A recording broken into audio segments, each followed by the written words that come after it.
Здравейте! Днес в ден 7 на All England Club няма да има тенис. Единственият турнир от шлема, на който в неделя не се играе абсолютно никакъв тенис, е точно Уимбълдън. Това е столетна традиция, която продължава и до ден днешен.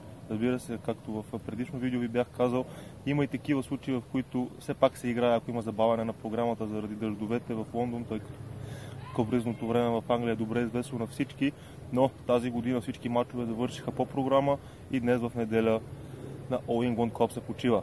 Разбира се, за нас, феновете на тениса, няма почивка, тъй като ние постоянно се интересуваме и следим какво се случва с любимите ни спортисти и търсим да разберем малко повече информация за това, което ще се случва в следващите дни.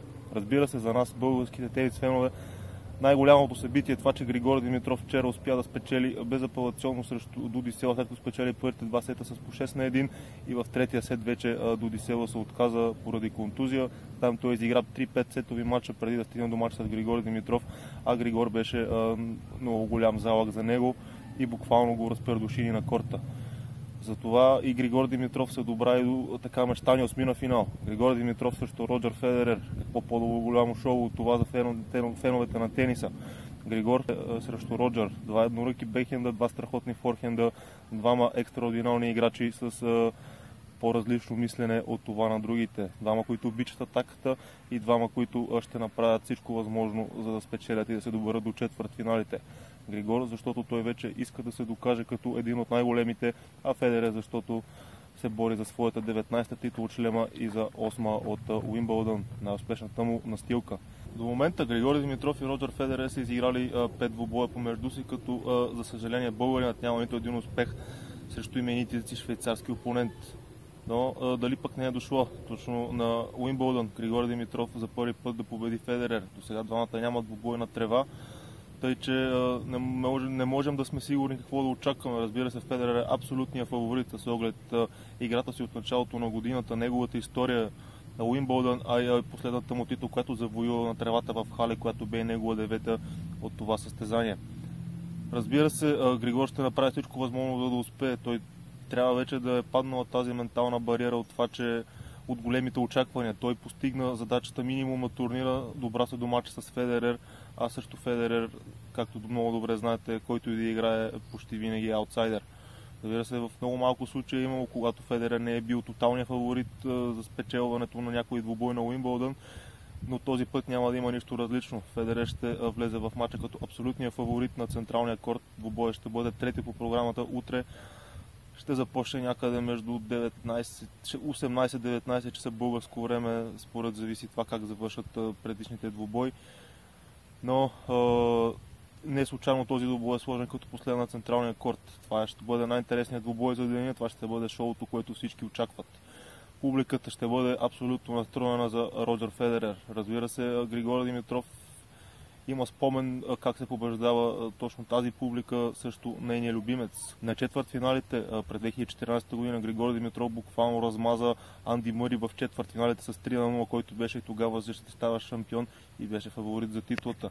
Това, разбира се, че публиката бе абсолютно срещу него, въобще не му се отрази, а може би дори го мотивира. Защо не да се случи това и утре, когато Григор Димитров ще трябва да се бори освен срещу своят опонент и срещу 15 000 екзалтирани фенове, които очакват 8-та титла на Федерер от All England Club.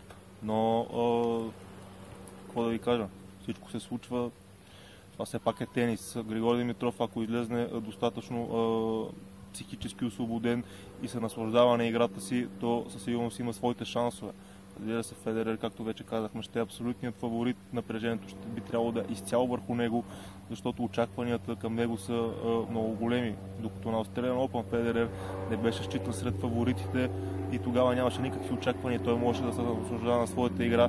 Сега той дори самият каза, че очаква тази титла и за това отказа сезона на клей, за да може да се подготви максимално добре, за да спечели своята 8-ма титла на свещената трева на Уимбълдън. Тъй, че Григор има своите шансове, но от друга страна пък играта на Федерер е почти брилянтна. Най-опасните му оръжия, разбира се, са сервизът, който като си подхвърли топчето нагоре, Роджер Федерер подхвърля всеки път по един и същи начин, в зависимост от това къде иска да изиграе топката. Дали ще играе по диагонала или по правата, дали ще бъде слайс или кикър. Това няма абсолютно никакво значение. Топката се подхвърля по един и същи начин и това, разбира се, е много голям негов плюс, тъй като неговия съперник не може да разбере точно в коя посока ще иде топката. Аз знам, че на тревата времето за реакция е най-минимално от това на всички други настилки, тъй че този плюс Федерер сигурно ще го използва, както го използваше и до момента през турнира. Друг голям плюс на Федерер е неговият подсечен бекхенд. С този подсечен бекхенд Федерер от една страна може да тръгне към мрежата и да изпрати дълбока топка. От друга страна пък може да направи някоя феноменална къса и неговият съперник дори да не тръгне за нея.